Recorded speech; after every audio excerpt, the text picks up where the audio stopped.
सुधा नमः इदं जलम तस्मै सुधा नमः इदं जलम तस्मै सुधा नमः बीजा फुवा साहेब ने आपो इदं जलम तस्मै सुधा नमः इदं जलम तस्मै सुधा नमः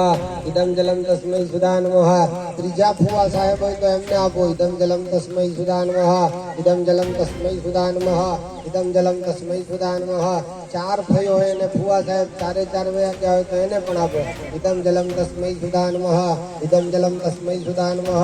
इदं जलम तस्मै सुधा नमः હવે પાંચમા કોઈ ફુવા હોય તો એને પણ આપો હા હા इदं जलम तस्मै सुधा नमः इदं जलम तस्मै सुधा नमः इदं जलम तस्मै सुधा नमः छठा फुवा साहेब હોય તો એને પણ આપો इदं जलम तस्मै सुधा नमः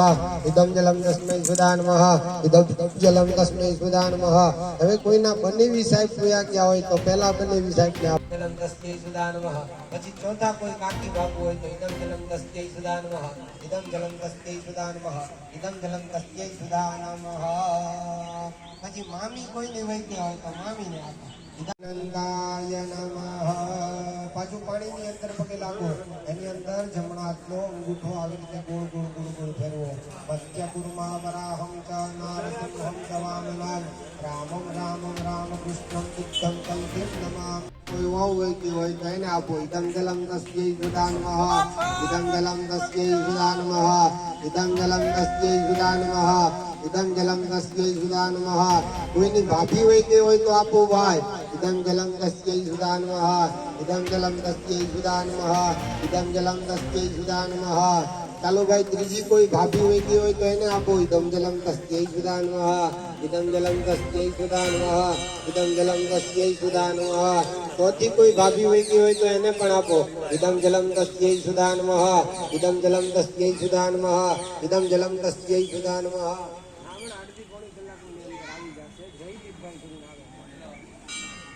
तस्मै सुधा नमः इदं जलम तस्मै सुधा नमः त्रीजी मामी इदं जलम तस्मै सुधा नमः इदं जलम तस्मै सुधा नमः इदं जलम तस्मै सुधा नमः चार मामी वैद्य હોય તો ચોથી મામીને આપો इदं जलम तस्मै सुधा नमः इदं जलम तस्मै सुधा नमः इदं जलम तस्मै सुधा नमः